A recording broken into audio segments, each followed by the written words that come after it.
The springs have been defiled by smartphones and dogs. Again, you're sounding dangerously close to Alex Jones. No, I'm not. There are other people in the world who are angry about things. Hi, I'm Steve, and this is Then You Ruined It, a podcast where me and Jason try to get through just 20 minutes of human interaction without, well, ruining it. Buckle up, folks. It's gonna get bumpy. So, I don't know why I was thinking about this lately, but I was. And so now, as always, a thing went in my brain, now it's going to your brain. There was a time in my scouting career we were going on this big hike. And we're scouts. Scouts need to be helpful, friendly, courteous, kind, obedient, cheerful, thrifty, brave, clean, and reverent. There, I think I got them all. Is thrifty really one of them? Yes, thrifty's one of them. Okay.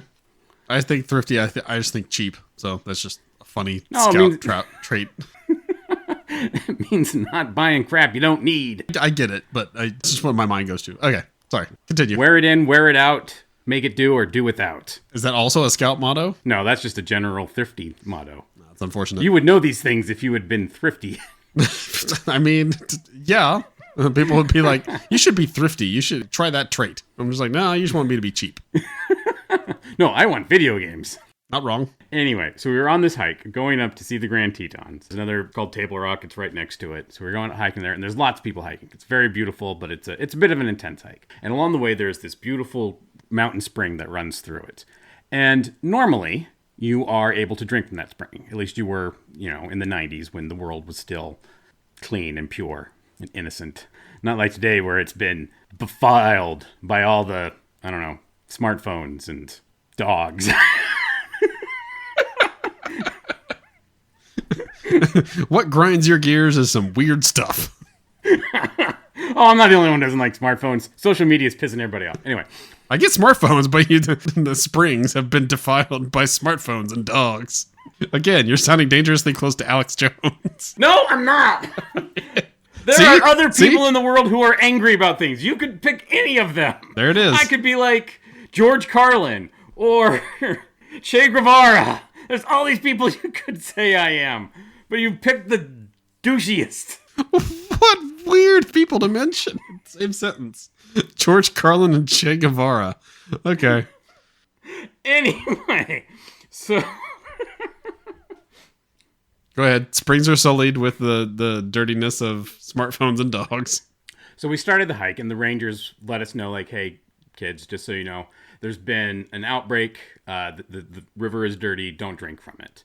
If anyone says, oh, I've done it before and I'm safe, it's not. This is not the normal, but it's not safe to drink. And so throughout the whole hike, we would tell everyone because we're helpful and friendly and courteous and brave. And so we were telling everyone we meet, don't drink from the water. You might have heard it's normally safe. It's currently not. And about halfway through the hike, my dad had to pull me aside. And he's like, okay, I know what you're trying to do, and you're doing a great job. I appreciate that you're trying to save people. But that river is full of giardia, not gonorrhea. I was telling everyone, don't drink that water, you'll get gonorrhea. And I'm like, oh, you sure? He's like, yeah, I'm positive. You're telling everyone they're going to get an STD from drinking that water. Nowhere in the Scout Oath does it say we're smart. Honey, I know things have changed for the Scouts over the years. I can't believe the things they're teaching them these days.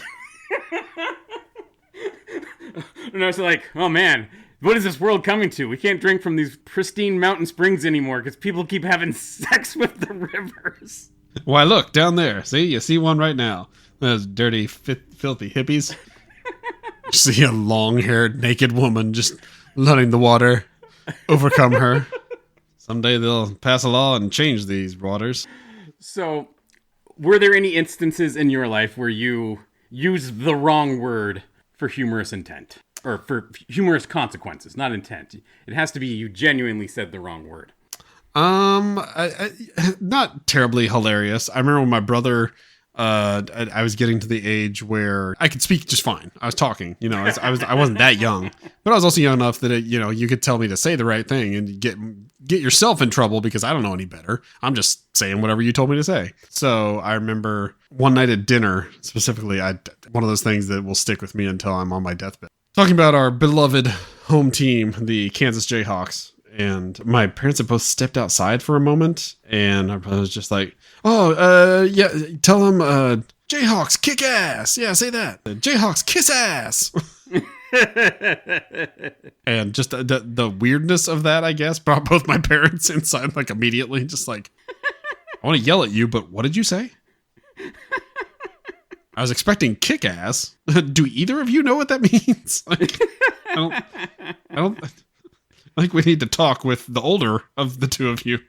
The younger, you're off the hook because, you're just doing as you're told. So there's that. The funniest instance of it I can ever think of is one that actually happened to my sister, or my sister did it when she was younger. And again, just learning how to speak and read. And she's a great reader for her age. But my mom and I are, I think, like putting up dinner stuff one night. And she's reading the Guinness Book of World Records from, God, I think this version was from like the 60s probably. It's a really old book, but she's reading from it just because she just voraciously read at that point. So she's just reading something. And we can hear her reading about an attempt at some record. I can't remember what is exactly. But the way she said it was just so matter-of-factly. It sounded like a news reporter. And all we hear is, and he attempted it, but he was hurt in the precocious. I've been hurt in the precocious a few times. It's not fun. Oh, I've hurt my precocious several times. Hell of a thing to come back from, especially at my age. And that's just a family favorite still. It still can say that. I've even passed it on to my wife now, and it's kind of infected her side of the family. It's a great one to say. And again, just the matter of fact that she just sounded like a reporter on the nightly news.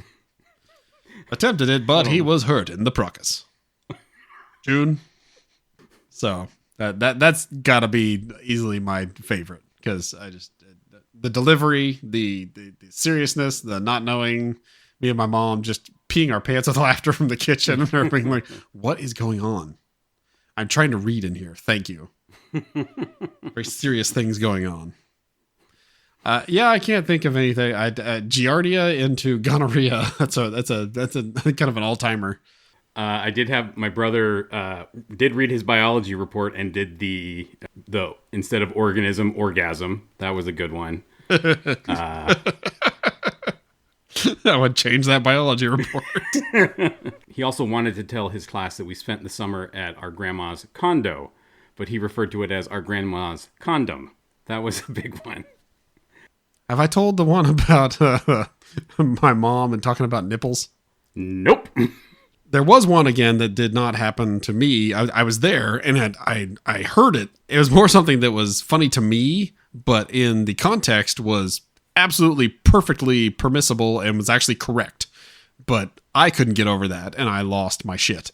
So there are fittings in the plumbing world that are called nipples. And of course. We all know this. We're all mature people. I think I knew this, but I guess I didn't realize the comedic effect that this could have in certain situations. So I was, I believe, working for my parents at the time, doing part-time work at their business, which was HVAC. So, they did all that stuff and sold parts, and people would come in to get things that they needed for such and such to fix it. And they would sell it to them right there and, write up an invoice and do all that stuff you had to do back in the days before computers were all over the place. Hard to even fathom right now, but that's how it was. So my Easy, mom, Grandpa. I feel like it sometimes. My kids ain't having kids yet, but man, it feels like it. So my mom is dealing with a guy at the front counter like she would often do. He came in to get something. He's looking for a part, and I was kind of standing back in the back room, but I could hear what she was talking about. And I just catch the phrase, well, yeah, but I have brass nipples. I was really hoping it was going to be, he came in there and just was looking for stuff, and your mom asked, oh, how can I help you? And he's like, show me your nipples, or where are your nipples? I mean, if I had known what I know now, that those are a product you can get and you actually need for something, I would have pulled that shit like every day.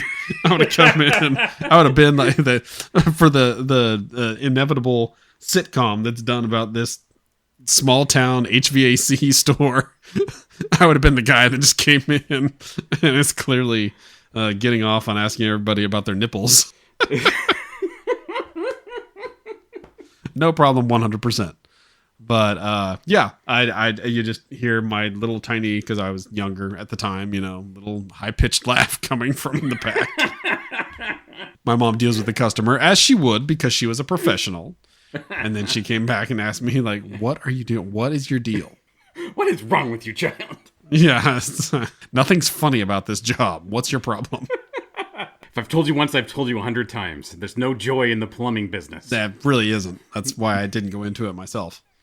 Or construction or anything related to it. So once I told her, she understood, and out of context and not knowing what I know, that is hilarious. And of course, again, the delivery, I'm sure the way she said it did not sound like, well, I've got brass nipples, but that's how it sticks in my mind and will until the day I die. Hey, stranger, I've got brass nipples. Yeah, I mean, again, if you're outside the HVAC world, that can get you in some probably big trouble. You don't want to go around telling anybody that. I mean, if you have them, if you got it, flaunt it. That's what I always say. And I had them, and I showed them off. It's like an Austin Powers joke. If Austin Powers had wandered into a plumbing shop, man, he could have had some great material. Speaking of people who are feeling old and interesting conversations at the hardware store, yesterday I'm at the hardware store. I'm trying to buy a chain link gate, and I go and I bring it up, and the lady can't find the tag, so she calls another assistant to go back and help me find the because I look at it at where it's labeled, and it's like, this says that this is $70, and I want to pay $70 for this thing. But they're not going to let me have it for $70 until they boop something that says it's $70. So I go and I take this old man who's got his little scanner gun attached to his phone dealie that they have at the hardware store now. And he tries to boop it, but he can't because it's rebooting. And he's just sitting there, and he goes and he launches into the exact same dang tirade you just did. He's like, computers, they're everywhere. And you can't get nothing done with them. And I'm like, well, I mean, he said the phrase, they're good when they work. And I'm like, yeah, but you could say that about everything. Cars, tools, people. Everything's better when it does what you want. And sometimes it doesn't. Because I'm empathizing with the poor guy who had to make that system. Yeah. But anyway, so while we're sitting there waiting, there's like just this awkward pause while he's just grumbling. He's like, doesn't matter. There's going to be nuclear war in the next 3 months anyway. Oh, good. Now I know where you're coming from. Okay. I'm like, oh, please, sir. Tell me more. No, on second thought, don't. I want those thoughts kept to you and you alone. Please don't share those with anyone. This was the kind of guy who would share them with everyone. Oh, I'm sure. On his blog or his manifesto. We started talking about all his neighbors that used to have fallout shelters, and he's like, no one has a fallout shelter anymore. I'm like, yeah, that's a good thing, sir. I caught the tail end of the Cold War. I'm glad that my child does not fear nuclear war. I think that's an improvement in society. They've got plenty of things to have existential, that's how your sister would say it, dread about, it's like, come on. We had the bomb. Our kids have the singularity. I mean, I would say we didn't have the bomb. We had Y2K. I almost said Y2J. We had that damned Chris Jericho always around. When we were little, the bomb was still a thing. Like, you did you not hate the Russians? Did you never hate the Russians? I hated the Russians. Okay, I grew up in a small town in Kansas. I didn't have any Russians to hate. Exactly, that's what made them so fun to hate. And we were so behind in the times that, the Russians would have taken way longer to get there and just missed us. Right, but did you not watch Rocky 4? No, I only just recently saw Rocky 1. You missed the best part of the 80s. Hating Russians. Sure, if you say so.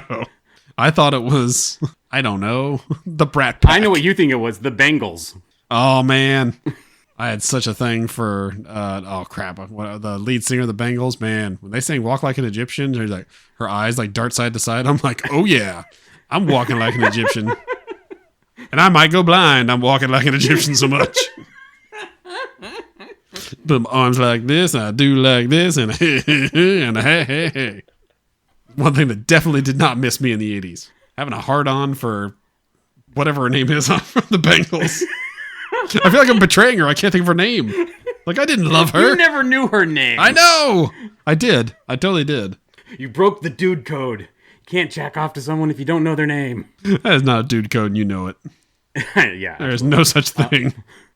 I do not need a name. I just need a face. My wife was complaining about a music video that is popular these days. I can't even remember the name of the performer because it's not someone I follow at all. But throughout the course of the video, she gets progressively naked, and she's like, "This is the kind of world that our children are being brought up in." And all I can think of is Fiona Apple and Jewel and everyone else who had a video. Like, it's really common to have a progressively getting naked video. Robbie Williams did one, and he took his skin off. Did I find it arousing? Yes, to a point. Well, I couldn't come back from that. It was the weirdest video. Like, do you remember this one? Uh-huh. Okay, Yeah. For those of you who don't know, he strips, gets no response from the women around him, so he pulls his skin off, and they go nuts. Yeah, another thing that makes us sound super old is like, remember the music video? It's like, no. After a certain point, people just do not. They still make music videos. They're just on YouTube. Well, or, Vimeo or TikTok, and they don't exist on a channel anymore. Also, I wanted to say it, but I didn't want to because I didn't want to be embarrassed, but now I've confirmed and I was correct in my mind. Susanna Hoffs. I don't believe you. Anyone can say, I didn't want to say it but I've been looking down at my crotch for 5 minutes and now I know it. This is not crotch. This would be crotch. This is clearly at my phone. Very different. My crotch is bigger than yours then. Man, that means your penis is huge. Nailed me on that one. French pole vaulter. It's like without fail, every time I hear a large truck drive by, I still have to out loud declare, "Oh man, your penis must be huge! Great job on your huge cock!" I actually do that out loud. And as long as there's nobody like kids around me or whatever. Have the person who was driving that truck ever responded? Oh man, I wish they would. They'd beat you up. Or they just realize that yes, they're compensating for it and they're totally fine with it. Or they work in construction and need a large truck. Several of the people that you see every day need those trucks. Several, Jason. Several. I would argue that my father, who was in construction, never needed the size truck that he eventually had. He would have been fine with a small truck.